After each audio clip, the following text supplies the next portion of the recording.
Here's an example of the X-Ray watercolor project being put together. I started out with a light outline, and I'm outlining the continuous lines of the petals, so not just stopping where the reference picture petals stop, but I'm continuing them out so that they appear to be overlapping and in more of the X-ray style. I'm then going around and adding my watercolor as a light wash on top of everything. And then I'm starting to use a darker outline around the petals and drawing or pulling that down towards the middle to get a nice fade, but still having a darker outline around the outside to replicate that X-ray style.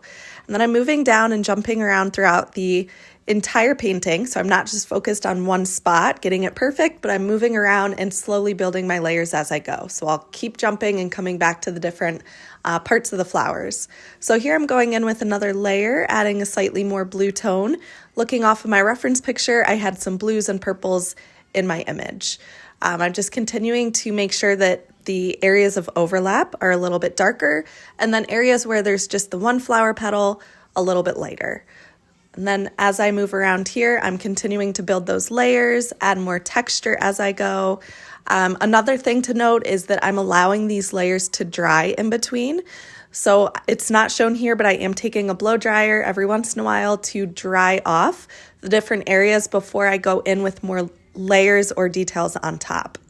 Here I'm adding the final touches with the paint, and then after that I am going to go in with charcoal to add even more details on top. Now I'm jumping to the background. I decided to go with the line design. Make sure that you do try out or have a good idea of what you want to do in the background. There's a lot of the different options, or come up with your own unique ideas. But this line design is just being repeated in the background to add some detail and more texture, allowing those flowers to just really pop out.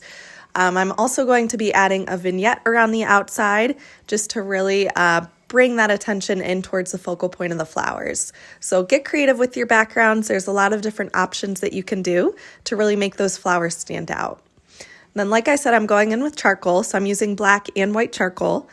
If you have more of a darker painting, the white will probably show up a lot more, so that will help to bring in more highlights. Another option that you could do if the white charcoal isn't really showing up could be maybe white acrylic paint on some of those highlights if you need to bring them back and make them stand out more.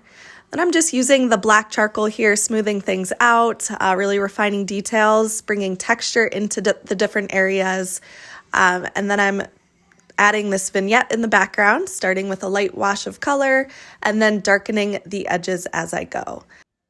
So make sure that you come up with a really unique idea for not only your background, but your focal point as well.